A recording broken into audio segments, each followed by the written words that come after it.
এই ব্যাংকটা তো অনেক সুন্দর। আরে আরে কি করলো, আমার ব্যাংকটা তো সে ভেঙে ফেললো। আরে ব্যাংকের মধ্যে এত টাকা কোথা থেকে আসলো? আরে ভাই ভাই আমার ব্যাংক কেন ভেঙে ফেললে? এই যে নাও তোমার ব্যাংকের টাকা, আর বাকিগুলা টাকা আমার। আরে আমি তো অবাক হয়ে গেলাম, এতগুলা টাকা ব্যাংকের ভিতর কোথা থেকে আসলো? আরে ভাই সরো, এই ব্যাংক যেহেতু ভাঙছো, এই ব্যাংকের সব টাকাগুলো আমার। আরে ভাই তোমাকে তো ব্যাংকের টাকাগুলো দিয়েই দিলাম, এখন তুমি রাখো এগুলা। আরে আমার মাথা তো কাজ করতেছে না, এতগুলা টাকা কোথা থেকে আসলো? এটা কি কোনো ম্যাজিক হয়ে গেল নাকি? এই যে নাও ভাইয়া তুমি 200 টাকা, আমি চলে যাই ব্যাংক ভেঙে দেখি কতগুলা টাকা পাই। আরে ভাই এতগুলা টাকা কোথায় পেয়েছে? আরে ভাই সামনে একটি ব্যাংকের দোকান রয়েছে, সেখান থেকে আমি ভেঙে এতগুলা টাকা পেয়েছি। আচ্ছা আচ্ছা আমিও গিয়ে চেষ্টা করতেছি, আমিও যাই গিয়ে ব্যাংকের দোকানে গিয়ে দেখি। এখনই যাই ব্যাংকের দোকানে। আরে আরে আমি তো দুটা ব্যাংক ভেঙে ফেললাম, এখনো একটা টাকাও পাইনি। আরে আমার তো অনেক বড় লোকসান হয়ে গেল দুইটা ব্যাংকে।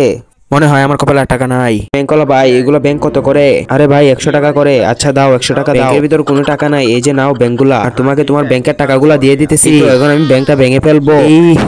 এই তো ব্যাংকের ভিতরে এতগুলা টাকা। আরে সবাই তো এতগুলা টাকা পাইতেছে, আমি কেন পাইতেছি না? আরে ভাই আজকে তো লালে লাল হয়ে যাবো আমরা সবাই মিলে। এতগুলা টাকা ব্যাংকের ভিতর কোথা থেকে আসলো? 100 টাকা দিয়ে 1000 টাকা পেয়ে গেলাম, 10,000 টাকা পেয়ে গেলাম, এতগুলা টাকা। আরে আমি তো প্রায় 4-5টা ভেঙে ফেলছি, আমি কেন পাইতেছি না? ভাই এই যে নাও আরো 200 টাকা তোমার বকশিস দিয়ে গেলাম। আরে আমি কেন পাইতেছি না? আমি তো অনেকগুলো ব্যাংক ভেঙে ফেললাম, মনে হয় আমার কপালে নাই। তো বন্ধুরা একটি লাইক এবং সাবস্ক্রাইব করে দাও।